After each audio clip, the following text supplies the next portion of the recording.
Good afternoon. I thought well, in fact, I was asked to discuss about the different types of threads that I've used on different projects. So I thought, okay, that seems like a sensible project for video, subject for video. In addition, I will discuss some of the needles. So as you can see on this table, I have quite a few different stashes, and you'll probably be wondering what everything is.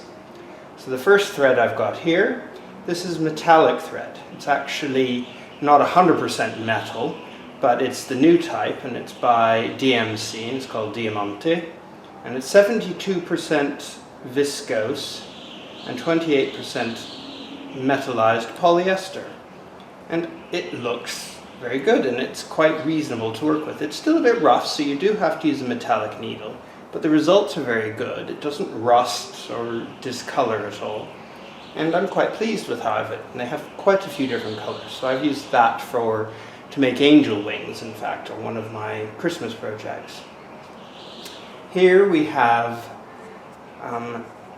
some Liza thread, and it is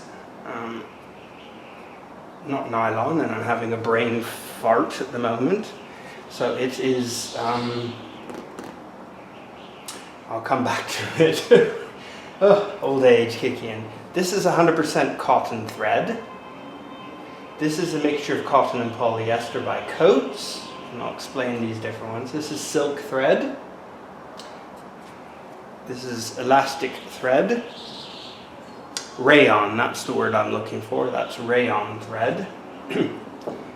This is 100% polyester thread, and I'll talk about that, as well as this is 100% polyester thread, but also some jean overstitching thread. So I'll talk about each of those in turn. So back to the rayon thread. Works well. I've had no trouble. It's good and strong. It frays a bit, but you expect that of rayon thread when you cut it, so you just make sure you use sharp scissors. I've had no trouble. Downside, these spools work okay if you put them on a horizontal feeder, it's not a problem, but there's nothing to tie them with, so they've saved a bit of money there. So what I've done is I put them in a bag just to keep them from turning into a rat's nest. But actually I got this off of, I think it was eBay, but Eliza, and I've had no trouble with it. I've used it a lot. It works fine, and it seems to even iron okay, which I thought would be a problem with rayon. Now, cotton. Now, the interesting thing about this is I have a number of different types. These are vintage cotton spools that I've got, and of course you can't actually tell what they are. So there's a little secret when it comes to cotton thread. Okay. This is some new type of cotton thread, which is variegated cotton. It's called King Tut thread. Beautiful thread to work with, really strong, very nice, 100% cotton. Now the important thing here when you're testing thread, hence why I've got the candle, is you can tell by how thread burns what kind of thread it is. Polyester melts, rayon melts, cotton burns, and it burns in a certain way like the wick of a candle.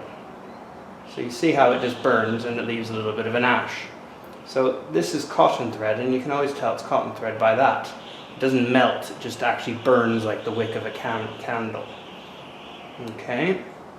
If there's any cotton in it, and use scissors so you don't burn your fingers, or use tweezers so you don't burn your fingers, because just particularly with polyester thread it burns quite viciously.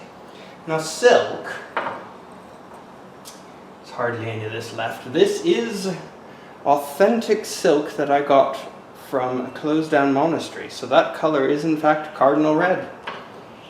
So I'm quite lucky to have this. I don't have much of it left, but I have used that in a project and it was very nice. But silk burns very similar to cotton, but really fast. See how much faster it is? That's kind of how you can tell what silk is. Leaves no ash whatsoever. That's silk. So that's the difference between the natural fabrics. They burn no ash whatsoever. When you get to cotton or to polyester, okay, this is a whole different world here. And this is where you want your tweezers for sure. Burns really quick and it melts. So it will stick to your skin if you do this. See See how it melts and burns quite wildly? That's polyester. So you definitely can tell the difference. Any synthetic, like rayon, will have a very similar approach to its burning. So you definitely want to make sure you've got tweezers on here. Rayon will burn as well, so will nylon thread, but this kind of melts. You see how it does that? So it's quite interesting. Now, most of these I've just happened to get over time. These are vintage finds, so they're kind of fun. If you're worried about it, cotton and silk tend to last forever, like hundreds of years. So what you just need to do is test the strength. So you can tell it's natural because of the way it's burning. Okay. Now this I bought off, I think, eBay, cheap, 100% cotton thread. I wanted it for a project. Absolutely awful, terrible stuff. So even though it sounded really good, it's weak, so you can't put enough tension on it in the needles. It breaks really easy. So I've only been able to use, even though I've got a huge selection of colors, that's why I bought it, it's awful thread. Really awful. It doesn't feed nice, it breaks. So you can see how easily it breaks. Because of that, it's kind of only good for hand stitching. I've managed to just about fight with it by using a smaller spool or a smaller gauge thread on the bottom. That way I could reduce the tension on the top, but it was just horrendous. So I would not recommend this kind of thread at all. This is TS. That's my personal experience with it.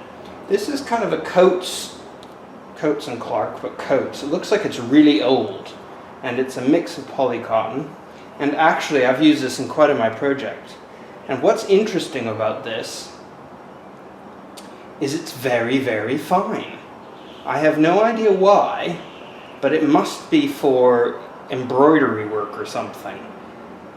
Because it is so much finer than your typical thread. If you look here, you can see how fine it is when you compare it to normal thread.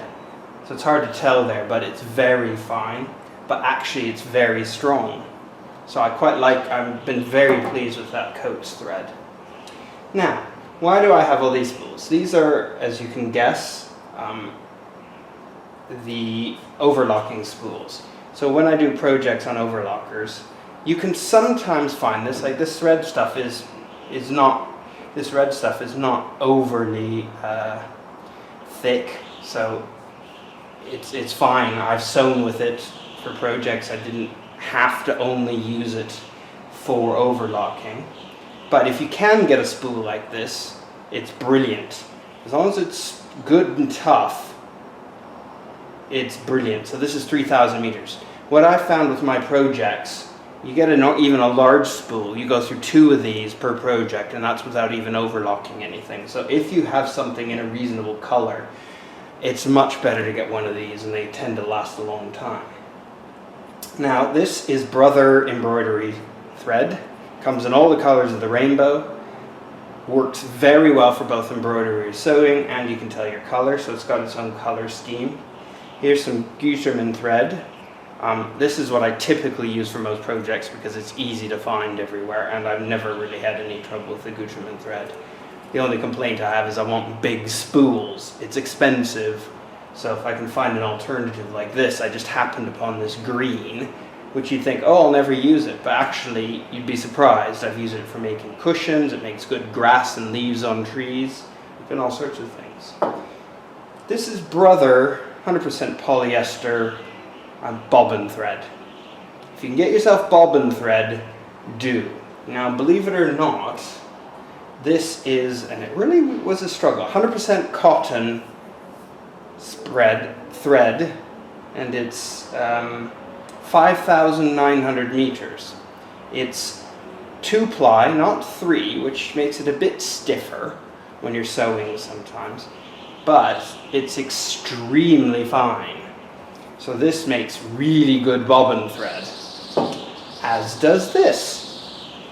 I have this. So if you can get one of these spools, so this is size 120, if you can get one of these spools, which you know to be thin, you can use it for bobbin thread. Save yourself a fortune from buying this stuff. I got this with my new machine, so it's fine. And last but not least, this is again Gutermann thread, and this is top stitching thread. You know what I hate about this? 30 meters. Barely does a project. Really irritating, perfectly good thread, minute quantity. So a secret, if you have 2 spools of this, or you can wind it onto a bobbin, what you can do is put double thread through the needle to fake this, because this is so expensive to do your top stitching. So the easiest way is just double up your thread if you can, you get fine results. So that's the thread land. So let's talk about needles, and I'll do that in the next video.